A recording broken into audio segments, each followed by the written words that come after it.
अस्सलाम वालेकुम dear students, हम पढ़ने हैं लेक्चर नंबर 27 और टॉपिक है हमारा effects of water and dietary fibres.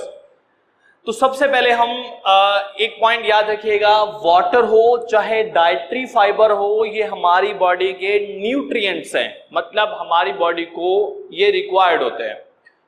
क्यों रिक्वायर्ड होते हैं वो आज हमने इसके अंदर डिस्कस करना है। सबसे पहले हम डिस्कस कर रहे हैं वाटर को। एक अडल्ट ह्यूमन बॉडी के अंदर जो वाटर की कंसंट्रेशन होती है वो होती है 60% या बाकी कुछ बुक के अंदर ये 67% जो है वो राइट किया गया है। उसके बाद हमारे पास है वाटर जो होता है ये हमारी बॉडी में एक्वस मीडियम प्रोवाइड करता है। What is aqueous medium? Aqueous medium is the medium in which all the enzymes can work properly. Biochemical reactions which take place in the body of living organism require aqueous medium for efficiency, for best efficiency। क्योंकि जितने भी enzymes हैं वो water की presence में काम करते हैं, और अगर वाटर नहीं होगा तो वो उनकी जो एक्टिविटी है वो डिक्रीज हो जाएगी। So that's why we can say that water provide aqueous medium to the biochemical reactions to increase its efficiency. Next है help in food absorption in small intestine। हम जब फूड खाते हैं वो स्टमक में जाता है, स्टमक के अंदर उसकी ब्रेक डाउन होती है प्रोटीन्स की, जिसमें पेप्सिन एंजाइम इन्वॉल्व है। फिर आगे जाता है स्मॉल इंटेस्टाइन, उसके 3 पोर्शन है, ड्यूडेनम, ज्यूजेनम, इलियम।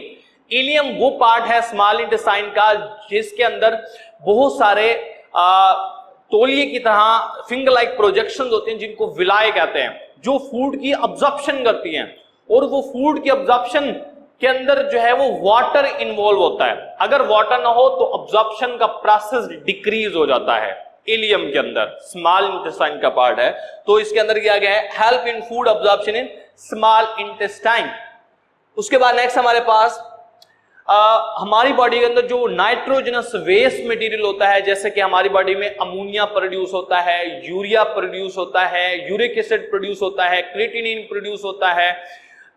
ये हमारे नाइट्रोजनस वेस्ट मटेरियल हैं जिनको हमारी बॉडी से यूरिनरी सिस्टम के जरिए वाटर की प्रेजेंस में यूरिन की फॉर्म में बाहर रिलीज किया जाता है। उसके बाद है मेंटेन बॉडी टेम्परेचर। अगर मौसम गर्म है, इन्वायरमेंट जो है वो गर्म है, तो हमारी बॉडी के अंदर आपने देखा होगा पसीना आ जाता है, तो ये थर्मो रेगुलेशन का प्रोसेस होता है, जिसमें क्या होता है कि जब बॉडी का टेम्परेचर इंक्रीज होता, बाहर टेम्परेचर इंक्रीज होता है, फिर बॉडी का टेम्परेचर डेफिनेटली इंक्रीज होना स्टार्ट होगा, तो क्या होगा, कूलिंग इफेक्ट का प्रोसेस होता है। जिसमें क्या होता है, हमारी बॉडी के अंदर थर्मो रिसेप्टर्स होते हैं जो मैसेज लेकर ब्रेन के पास जाते हैं, और ब्रेन का एक पार्ट होता है हाइपोथैलेमस। हाइपोथैलेमस क्या करता है, एक्शन लेता है और क्या करता है, हमारी स्किन के अंदर प्रेजेंट होते हैं स्वेट ग्लैंड, उनको एक्टिवेट कर देता है। स्वेट ग्लैंड रिलीज करते हैं स्वेट, जिसके अंदर वाटर, साल्ट, यूरिक एसिड या नाइट्रोजनस वेस्ट मटेरियल प्रेजेंट होते हैं। अब लिक्विड है, जब लिक्विड गैस में चेंज होता है तो लिक्विड यानी वाटर जो है वो लिक्विड गैस में चेंज होता है, उसे हीट चाहिए और वो हीट लेता है हमारी बॉडी से, और हमारी बॉडी का जो टेम्परेचर है वो लो हो जाता है। इसको कहते हैं कूलिंग इफेक्ट। सो अब हमारी बॉडी का टेम्परेचर 37 ही रहता है, चाहे बाहर टेम्परेचर डिक्रीज हो जाए चाहे इंक्रीज हो जाए। इसको कहते हैं थर्मो रेगुलेशन, और थर्मो रेगुलेशन के अंदर वाटर जो है वो इंपॉर्टेंट रोल प्ले करता है। उसके बाद है sweat dehydration causes cardiovascular problem. अगर पानी की डिहाइड्रेशन हो जाए तो इससे हमारे जो हार्ट प्रॉब्लम्स हो सकता है, या इससे हमारी हार्ट के अंदर यानी कार्डियक मसल्स के अंदर जो ब्लड आर्टरीज हैं जिनको कोरोनरी आर्टरीज कहते हैं, उनके अंदर बहुत सारे प्रॉब्लम्स हो सकते हैं। ब्लड क्लॉटिंग हो सकती है, इसके अलावा थ्रोम्बस फॉर्मेशन हो सकती है, इम्बोलस फॉर्मेशन हो सकती है। या आप इंशाल्लाह चैप्टर नंबर 9 के अंदर डिटेल के साथ जो है वो पढ़ेंगे हम इसको। उसके बाद नेक्स्ट हमारे पास है the estimated requirement of an average adult is 2 litre per day, या हम कह सकते हैं 8 ग्लास। हर इंसान को डेली 2 लीटर पानी जो है वो रिक्वायर्ड होता है एक अडल्ट ह्यूमन बीइंग को। और इसके बाद नेक्स्ट हमारे पास सोर्सेज हैं वाटर के, natural water, milk, juices, fruit, vegetables etcetera. जो है ये हमारे पास जो है क्या कहलाएंगे, सोर्सेज ऑफ वाटर। नेक्स्ट है dietary fibres or roughage.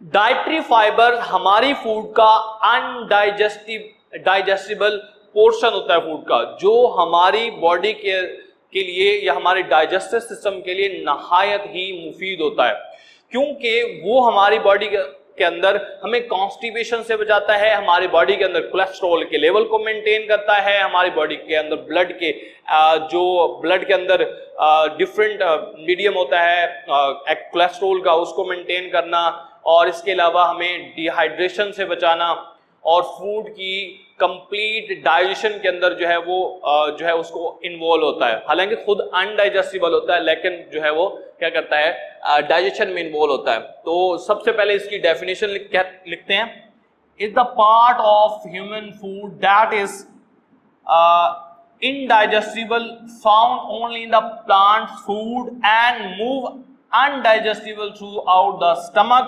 and small intestine and into colon। और इस तरह से लार्ज इंटेस्टाइन के पार्ट कॉलन के अंदर जो है वो पहुंच जाता है। तो ऐसे फूड को जो रफेज है, या आप कह सकते हैं जो फ्रूट्स होते हैं ना, फ्रूट्स की जो आउटर स्किन होती है उसमें मोस्टली जो है वो डाइटरी फाइबर्स प्रेजेंट होते हैं, या जो वेजिटेबल्स होती हैं उनकी जो हमारे पास स्किन होती है उनके अंदर जो है वो डाइटरी फाइबर्स लार्ज क्वांटिटी के अंदर प्रेजेंट होते हैं।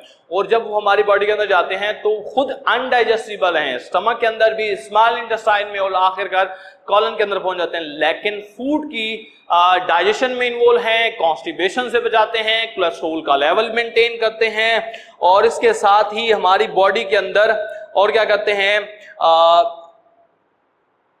डाइजेशन के अंदर जो है वो इन्वॉल्व हैं। नेक्स्ट है soluble dietary fibers and insoluble dietary fibers। dietary fibers की दो टाइप्स हैं, एक है soluble, दूसरी insoluble। soluble टाइप वो होगी जो soluble होगी, और insoluble dietary fiber वो होगी जो insoluble होगी। सिंपल सा, soluble dietary fibers जो हैं वो ब्रेक डाउन हो जाते हैं जब वो एलिमेंट्री कैनाल से पास होते हैं, जबकि इनसोल्युबल डाइटरी फाइबर्स वो होते हैं जो क्विकली जो है वो स्मॉल इंटेस्टाइन या लार्ज जो स्टमक है उससे पास हो जाते हैं। पहला डिफरेंस। दूसरा difference, soluble dietary fibre help in lowering blood cholesterol level and sugar level. आपने पढ़ा होगा, आपने इर्द गिर्द देखा होगा कि बहुत सारे लोगों की बॉडी के अंदर ना कोलेस्ट्रॉल का लेवल बढ़ जाता है, जैसे जो हार्ट डिजीज हो सकती है, ब्लड विस्कस हो जाता है। दूसरा पॉइंट यह है, कुछ लोग होते हैं जिनकी बॉडी में शुगर लेवल बढ़ जाता है, जिसको हम कहते हैं डायबिटीज मिलाइटस। तो इस कंडीशन के अंदर जो डाइटरी फाइबर्स हैं वो अपना इंपॉर्टेंट रोल प्ले करते हैं, ब्लड के अंदर शुगर लेवल को कंट्रोल करती हैं। नंबर 2, हमारी बॉडी के अंदर कोलेस्ट्रॉल का लेवल जो है वो मेंटेन करती हैं।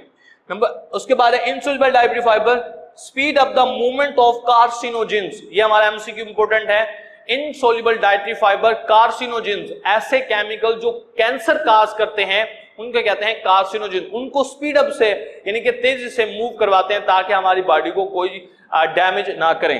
उसके बाद सोर्सेज की बात करें तो सोल्युबल डाइटरी फाइबर्स के सोर्सेज हैं ओट, इसके साथ bean, barley and many fruits and vegetable. उसके बाद इनसोल्युबल डाइटरी फाइबर की बात करें, wheat bran, cereals and skin of many fruits and vegetables. इसके बाद है फंक्शंस ऑफ डाइटरी फाइबर। ये हमारे पास साइड बॉक्स है। डाइटरी फाइबर सप्लीमेंट जो होते हैं, जैसे कि हमारे पास इसफागुल हस्क है, ये बेसिकली क्या होता है, सप्लीमेंट्स कहलाते हैं डाइटरी फाइबर्स के। ये हमारी बॉडी के अंदर इंटेस्टाइन के अंदर इंपॉर्टेंट रोल प्ले करते हैं, उनको जो है वो कंट्रैक्शन या स्टिमुलेट करते हैं कॉन्ट्रैक्शन के लिए। Avoiding the constipation reduce the risk of many other disease, constipation से बचाते हैं। अब इसमें एक और पॉइंट याद रखिएगा, फाइबर सप्लीमेंट्स जो हैं वो क्या कहते हैं, इसफागुल हस्क जो अभी बताया, should be used in physician recommendation, take properly. These supplements help in the constipation and lowering cholesterol level। हमारी बॉडी में जो कोलेस्ट्रॉल का लेवल होता है, और याद रखें कोलेस्ट्रॉल है क्या बेसिकली चीज, कोलेस्ट्रॉल बेसिकली लिपिड से मिलकर बनते हैं, और ये हमारी बॉडी में ब्लड की जो पीएच होती है उसको मेंटेन करते हैं, विस्कस होने से यानी कि खुद यानी कि विस्कस करते हैं ब्लड को, लेकिन अगर इनकी नॉर्मल क्वांटिटी ना हो वो भी नुकसान है। लेकिन अगर कोलेस्ट्रॉल का लेवल बढ़ जाए, इसको लिवर मेंटेन करता है, बेसिकली लिवर बनाता है कोलेस्ट्रॉल को।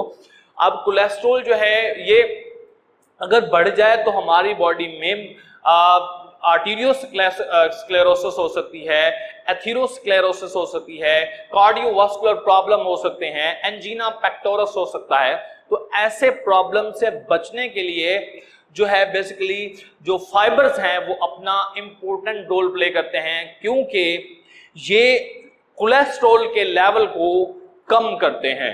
तो ये हमारे पास साइड बॉक्स शॉर्ट क्वेश्चन है, ये सिर्फ जनरल है। फंक्शंस ऑफ डाइटरी फाइबर इन्हीं के कॉन्स्टिपेशन से बचाना और स्टिमुलेट करते हैं इंटरनल मसल्स को कंट्रैक्शन और रिलैक्सेशन में, और इसके अलावा और भी बहुत सारे इसके फायदे हैं।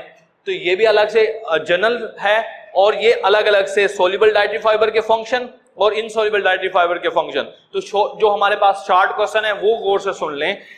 एक तो हमारे पास डाइटरी फाइबर की डेफिनेशन आती है प्लस एग्जाम्पल। दूसरा शॉर्ट क्वेश्चन इंपॉर्टेंट है, differentiate between soluble dietary fibre and insoluble dietary fibre. तीसरा क्वेश्चन है, write down the functions of dietary fibre.